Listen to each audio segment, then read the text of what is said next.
Hello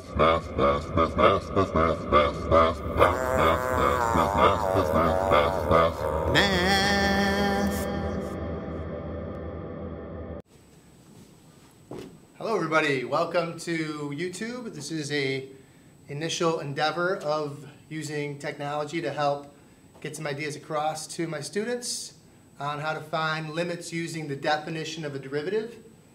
Let's go with some examples to start off with. We'll go with one that's more medium speed, and we'll finish up with one that's pretty complicated for today's lesson. So when we're talking about derivatives, remember that derivative means the same thing as slope. It's also nicknamed f prime of x. And the famous definition of a derivative formula that we're going to be using, also called the slope of a tangent line, is this fancy version of the slope formula. It involves a limit as h approaches 0. And on the top of the fraction we have x plus h, f of x plus h. And we've got f minus f of x all over h. It is a version of the slope formula. It's a y minus a y, essentially over an x minus an x. And if you check out my PowerPoint on my website, you can see how that formula gets derived. Let's apply that formula to an example.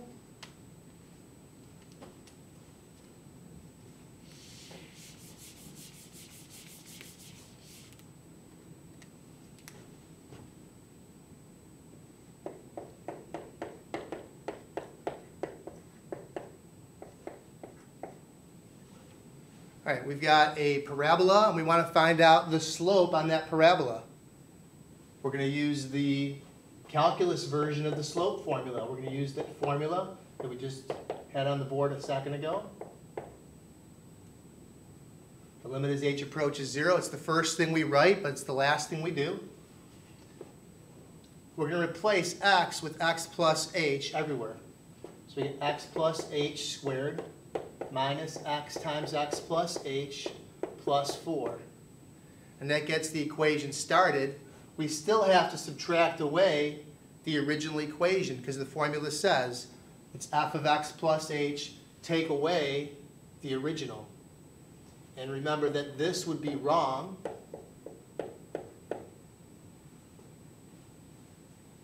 because it's not subtracting away the original. It's only subtracting away part of the original. There has to be a set of parentheses here to do that subtraction correctly. And then the little h is holding up the whole thing at the very bottom. What we have to do now is do some canceling. We can't let h equal 0 now or become close to 0 because it would make the fraction undefined. And the way to work this out would be to simplify the top. And my students have been through this a few times already. X plus h squared. You should get familiar with that. That is x squared plus 2xh plus h squared. If you distribute the negative 8 through the parentheses, you get those guys. Subtract the negative sign, or subtract all that information there, and it flips the signs inside those parentheses like so. It's still all divided by h, and the limit is still there too.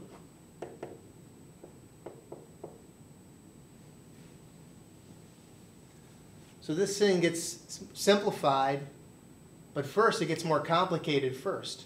First this thing blows up, and now it's about to get really chopped down to size because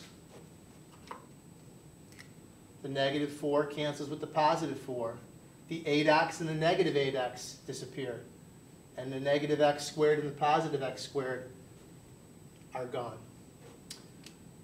From here, divide h into every single thing that's left behind.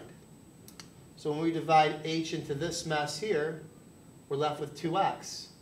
When we divide it into this, we're left with plus a single h.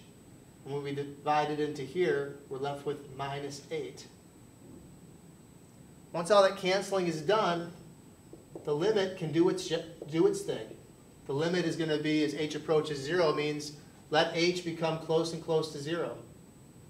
If that's true, then this part of the formula just reduces to just to 0.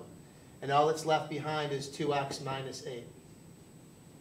So the slope on the curve can be represented with this formula right here. Now there's an extension to this question. From the very beginning, I could ask for the slope at a particular point. So let me reemphasize that this here is the slope everywhere on the curve.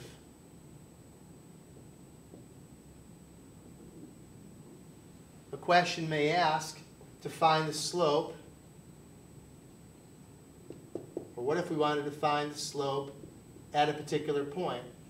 Say find the slope at, how about 0, 4? If we wanted to find the slope at this particular point, you would use this equation. And this is how you would write it. We want to find the slope. We want to find the derivative. Derivative means the same thing as slope. We want to find the slope for this x. What is the x here? 0. So what is the slope when x is 0? Take the formula that we've got to the side here and replace the x with 0. And you can find out that the slope would be equal to -8 at this particular location on the graph. All right? I'm not going to get into a graphical picture of it, but I do want to show you one more example that's a bit more complicated.